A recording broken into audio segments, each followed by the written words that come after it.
Hi everyone, Happy New Year. Hôm nay là ngày 31 tháng 12. Bây giờ là mấy giờ ta? Để mình coi coi. 11 giờ rưỡi rồi đó mọi người.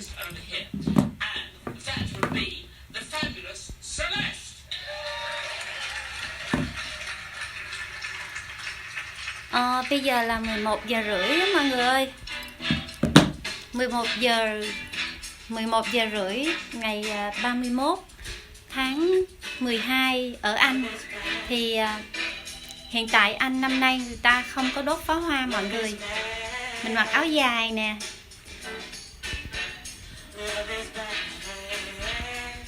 Mình mặc áo dài đón năm mới ở Anh nha mọi người. Anh năm nay không có bắn pháo bông mọi người ơi. Cho nên là mình sẽ mở tivi. Đúng 12 giờ là tivi nó sẽ chiếu cái tháp Big Ben á, là cái đồng hồ lớn, hay là tháp Elizabeth ở London đó mọi người. Nó sẽ điểm đúng 12 giờ nó sẽ kêu lên và mình khui champagne để mình uống nha mọi người.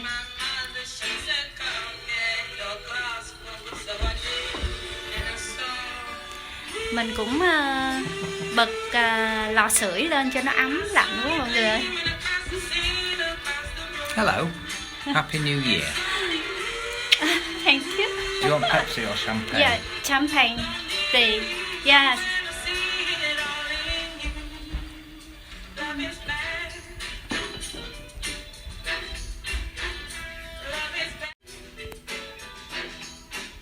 Năm nay buồn quá mọi người ơi, người Anh người ta không có bắn pháo bông á, cho nên mình sẽ chiếu lại cái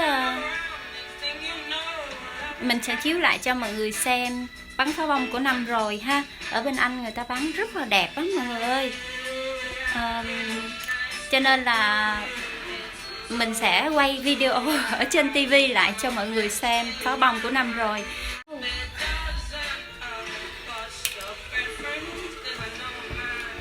Yeah, champagne. Just wait 12 o'clock. Champagne mọi người.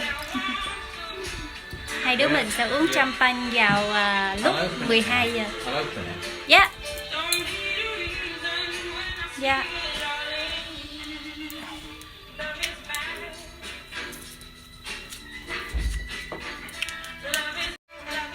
Bây giờ mình sẽ khui champagne mọi người ơi.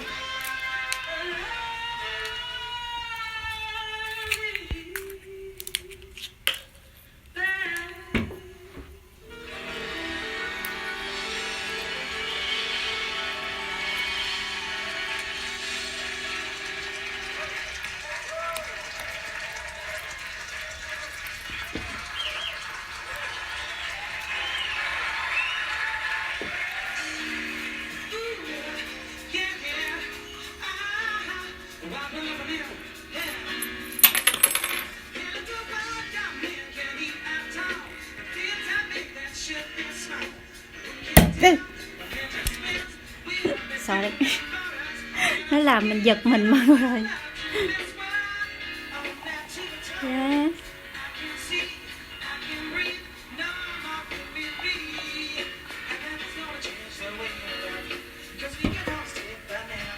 Yeah. Here, darling. Cheers, darling. Come on. Cheers. Cheers. Happy New Year. Happy New Year.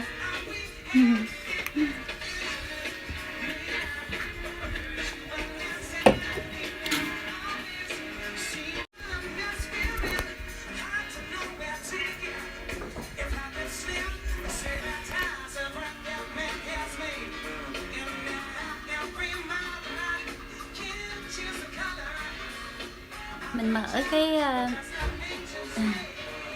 đây là cái lò sưởi nha mọi người. Ở nhà mình thì có tới 2 lò sưởi, bên phòng bên kia với phòng bên này. Thì đứng ở đây nó ấm. Đây là mình mở tivi á mọi người. Đó. Nay mình mặc áo dài nha mọi người. Mặc dù đi Anh nhưng mà vẫn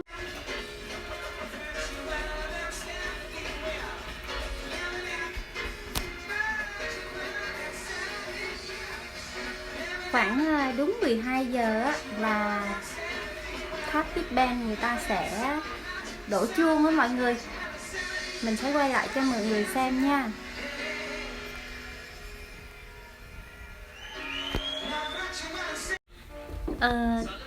Mọi người ơi, năm mới á, là người Anh người ta sẽ uống rượu champagne và ăn bánh pudding á. Bây giờ mình sẽ nhờ Michael làm cho mình cái bánh pudding để mình ăn lấy may mắn. Để lát nữa mình nói những cái phong tục truyền thống của người Anh á.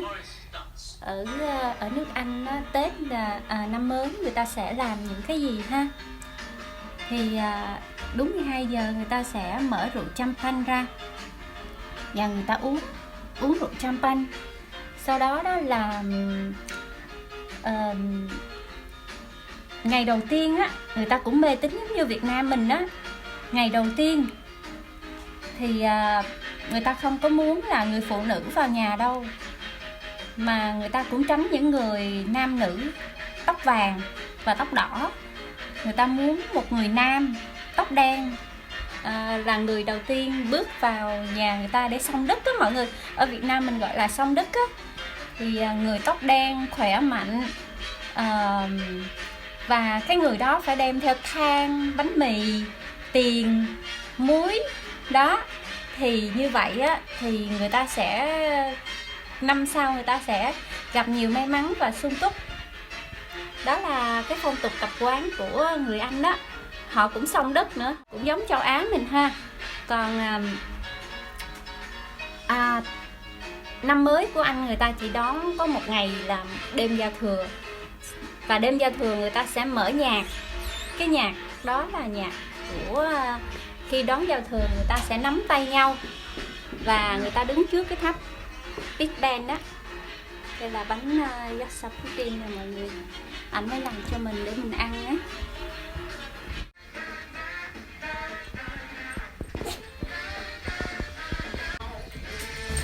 Stop all that. That's enough. Come on. Who attend every year. It's a very big shame, but we're here in spirit and cheers. Cheers. I hope all the family is well. How have you all been coping? All right? Coping very well, yeah. We've done a lot of... it's been a busy year. I've done a lot of artwork, made a podcast with this geezer. What's he called? Jules Holland. Oh, no. You know him? Last year was quite extraordinary because you came on the show and I don't think anybody realised that your predictions, unlike everybody else's, Đây là have bánh been pudding mọi uncannily người. accurate. Before we see those predictions, what did you do to prepare them? Well, often gaze at my crystal Rau chiên ball. không Yeah. nên tiền. Okay. Well, let's have a look at the results of what that gazing Chị gave ăn us. kia rau Put a chiên. stop to things. Yes, good. One, put a stop to things. What? Yes. Raise awareness for stuff. Yes, good. Right, yeah. So that's great. Put a Con stop cún to nhỏ things. của mình nó quậy lắm mọi người ơi. Help people gain... Cho nên là anh thả nó trong nhà bếp. I don't know Mình nói đem ra đây cũng giữ đi. Let's stop getting toilet rolls in Dad, a come small on. Dad. amount Yes.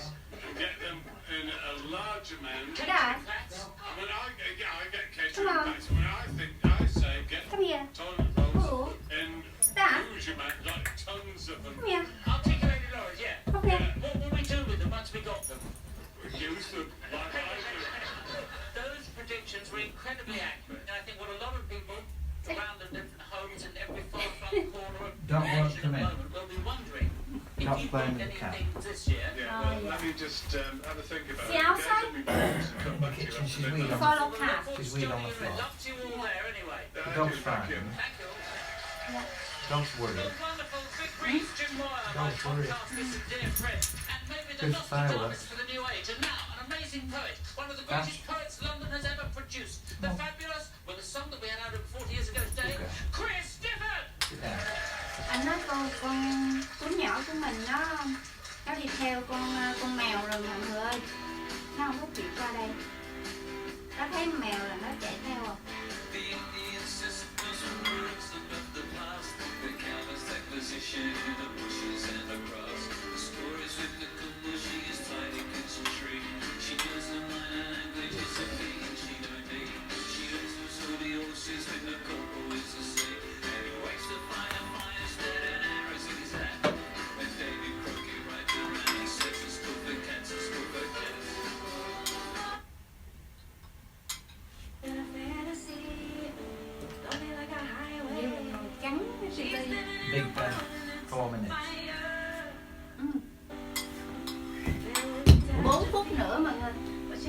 Big Ben 4 minutes. Bedtime 5 minutes.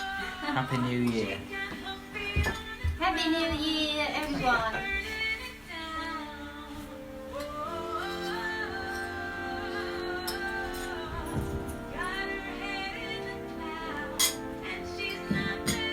Cheers, darling. Cheers, darling.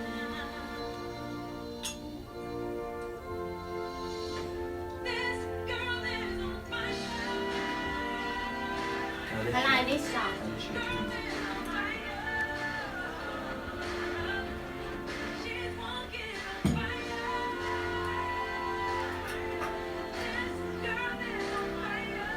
Come on.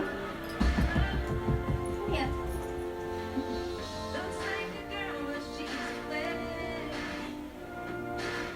Xả vậy.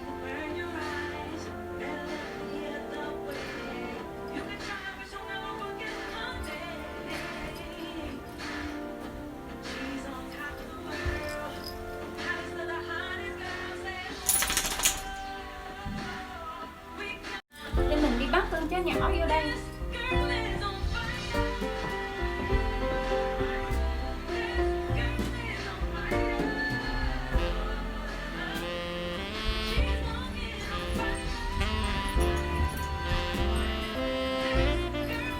Come on. Chị. What, is the cat in the kitchen? Dạ.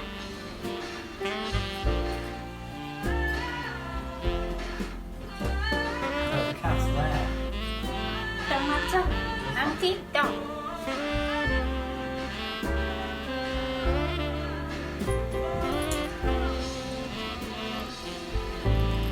Right, it's nearly time for Big Ben.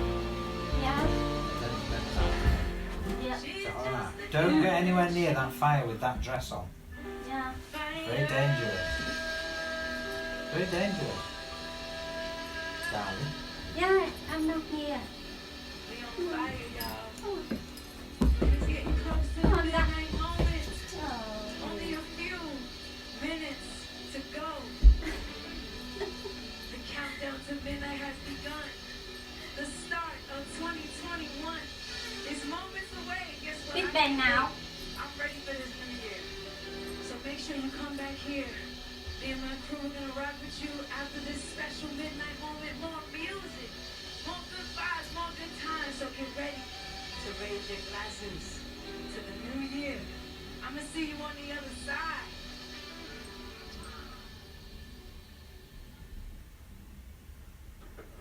There you go.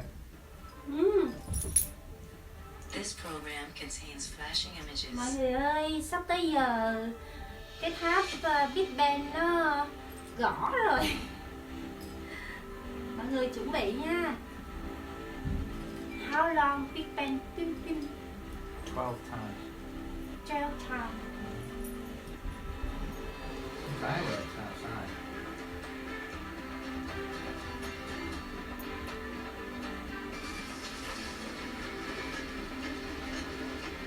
Ngồi ở đây thật ấm. Don't move, don't move. Too hot. Yeah. Dad, come on, Dad. Come on. Come here. Come here. Right, look. Yeah.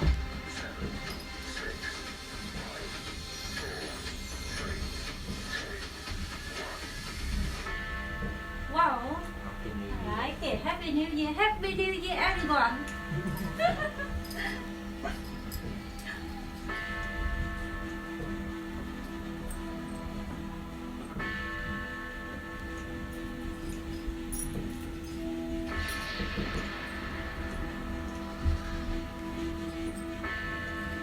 Fireworks outside. Yeah. Not Ở many. bên ngoài nhiều người đang bắn pháo bông đó mọi người. Not many. Yeah. Not many.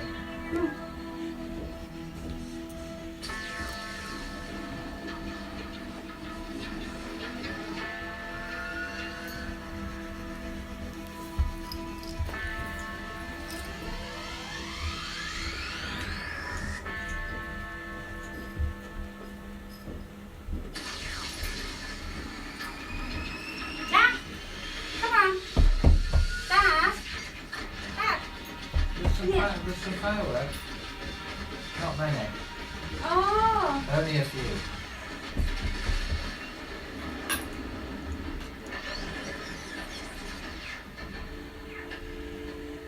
cũng đang bắn pháo bông mọi người, nhưng mà bắn ít là không có nhiều như năm rồi. Đắt phái quá à. Not many. Not really. Mình nghe nói là cancel bắn pháo bông rồi mà bây giờ vẫn có bắn nè, nhưng mà không có nhiều nữa mọi The người. Nightingale Hospital, based at the ExCeL Exhibition Centre in London, was constructed Dad, in 9 days. Dad, Dad, Buildings were lit up in blue. Dad, come on.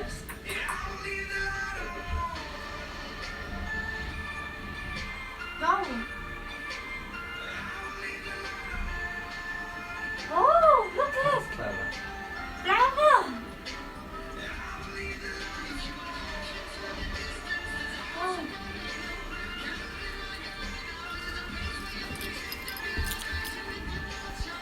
Nước Anh họ sử dụng ánh sáng chiếu lên bầu trời thành hình con chim đẹp quá mọi người ơi.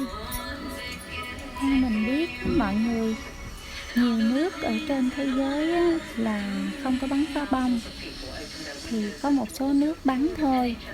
Nhưng mà năm nay Anh cũng cancel không có bắn pháo bông và cũng không có cho mọi người tụ tập để xem bắn pháo bông.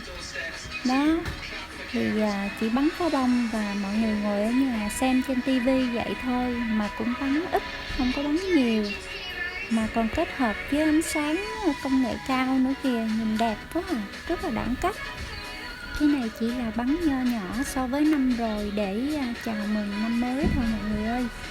Chứ đã cancel rồi, không có ai tụ tập hết, để tránh Covid đó mọi người.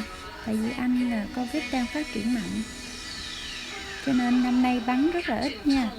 Năm nay bắn pháo bông ít nhưng ngược lại có ánh sáng chiếu lên bầu trời á, nhìn đẹp quá mọi người ơi. Hình như mình chỉ thấy á, năm nay Anh là nước duy nhất là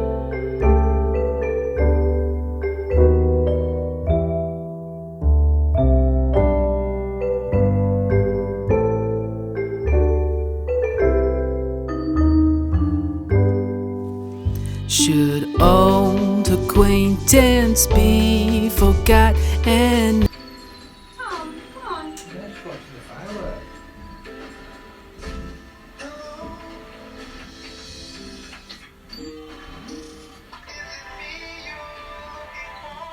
We're living in a world now where working from home, that teleworking phenomenon, is something we all have to deal with. Let's just join you into the meeting. Yes, I can see you.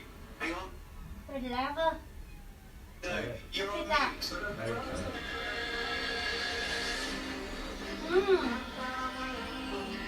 So many of the nurses and doctors I and prefer this to consultants, fireworks. as well as cleaners, they're I helping think it's hands better than guiding us fireworks. through this storm. A black, Asian, and minority A ethnic. good idea. The future holds unexposed danger, but no stress. Humankind is no stranger to See, progress. the country As we didn't want improve to it, when we celebrate it. collaborate, The country didn't want to celebrate because everybody's too sad about the virus. This is one voice with one message. So we didn't want loads of Black Lives fireworks. Matter.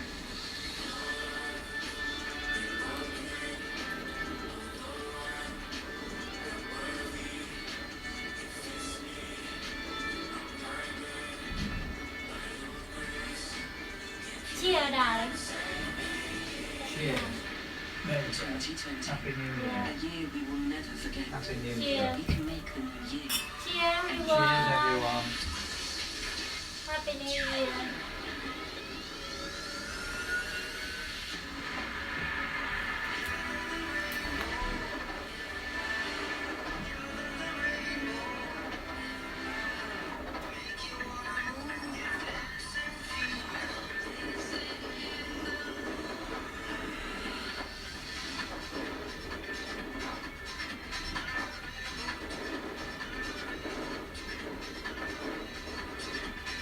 Next year it'll be bigger than ever.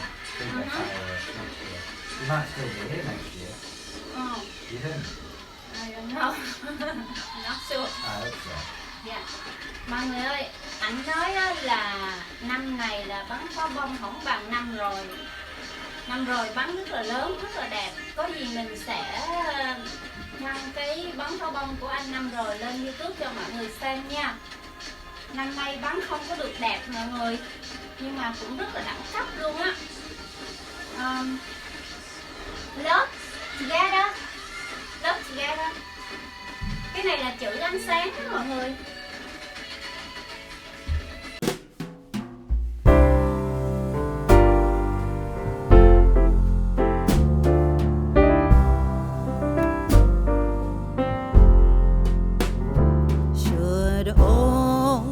Acquaintance be forgot and never brought to mind? Should old acquaintance be forgot and old?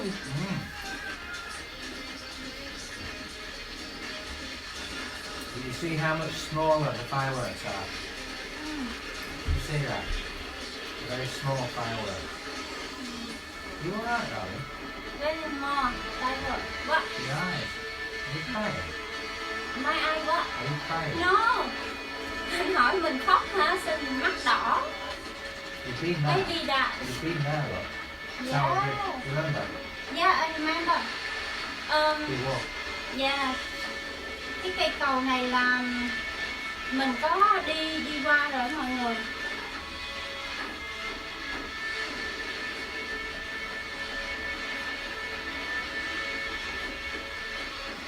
Sau cái clip này mình sẽ làm một cái clip toàn là bắn pháo bông của anh năm này và năm rồi cho mọi người xem ha, để mọi người so sánh.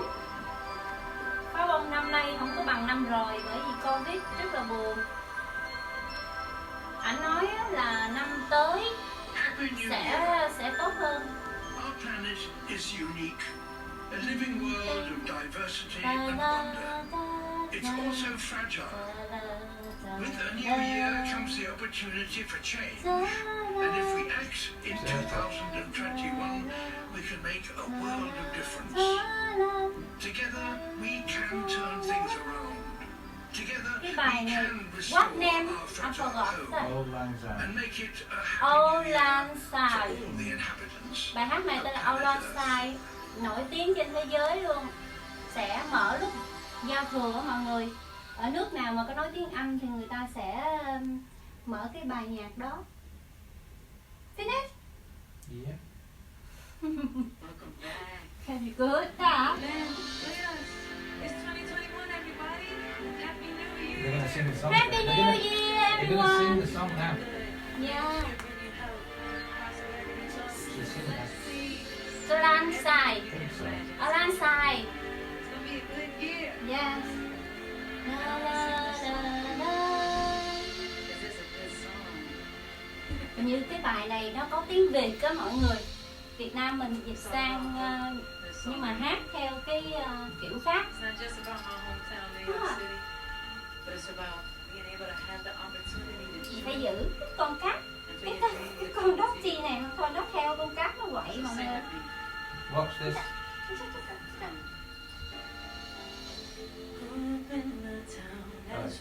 No. No. Should I put it on the other? It should be on the other. Yeah? Yeah. Here. Oh. No, that's it. Happy New Year. Thế này. Dạ. Thôi xin chào mọi người. Hẹn gặp lại mọi người video lần tới nha. Tạm biệt. Bye. Bye mọi người. Oh. Bye. Happy New Year. Dạ. Bye mọi người. Good. Are you happy? Dạ.